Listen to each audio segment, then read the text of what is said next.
It's a momentous occasion for the Australian contemporary art scene with the opening of our new pavilion here at the Giardini in Venice.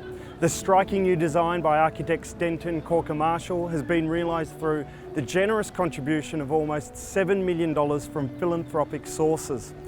Australia is the only country to have consent to dismantle and rebuild its pavilion in the Biennale's history. It has been commissioned to house the next generation of Australia's finest architects and artists in what is considered the world's most renowned arts and culture exhibition.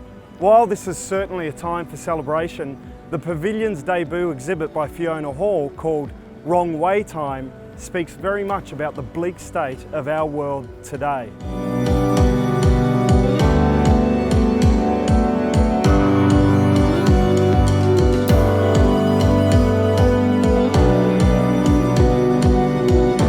In the case of my installation here, there's numerous references to rather gloomy and bleak events in the world. Many of these issues, such as climate change, terrorism, refugees, are really impacting upon Australia and are very contested issues at present. I think what makes Fiona's work unique is that she's drawn back what seem to be quite disparate political concerns, but she's brought them with a sense of a commonality. She's found that natural but political, powerful intersection of all those concerns.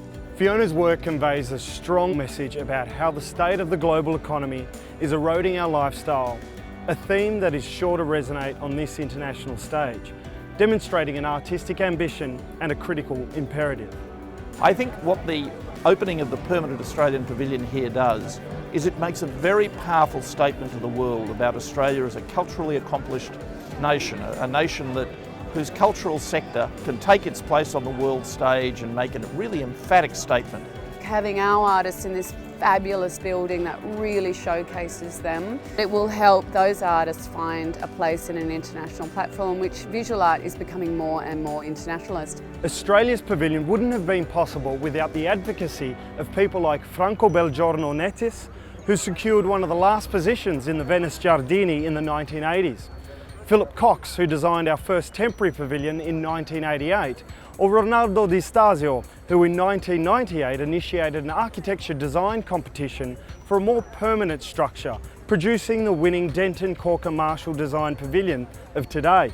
The key point of the whole brief was a white box for art, and a white box that was a simple white box so that any artist could come in and do whatever they want. So not a mannered space, not a space with curves or corners or sloping walls, a simple clear box. We thought that as the idea, and then it was what we put around it that then made it into the pavilion. The argument for a new pavilion was going to come at a cost of $7.5 million. And it was Simon Morden, an avid art lover and banker, who sparked the interest in Australia's philanthropists to contribute to the project. It's about advocacy for Australian creative endeavour internationally. That's what the shared vision is, and Venice is the most important place for a visual artist to be seen. The more we can engage the private sector, private philanthropy, to both take the burden off the taxpayer, but also to give those who contribute a sense of belonging. It's very, very important to keep the notion of philanthropy growing and expanding within Australia as government funding retracts, but then you don't want to have a disconnect from government. If you lose the advocacy of government, if you lose the involvement of government, then somehow you don't get that sense of it being part of a national conversation. The new home of contemporary Australian art in Venice succeeds as an elegant and functional space that does not compete with the work within it. The minimalist and restrained design of a white box within a black box allows the statement of the representing artist to come to the forefront.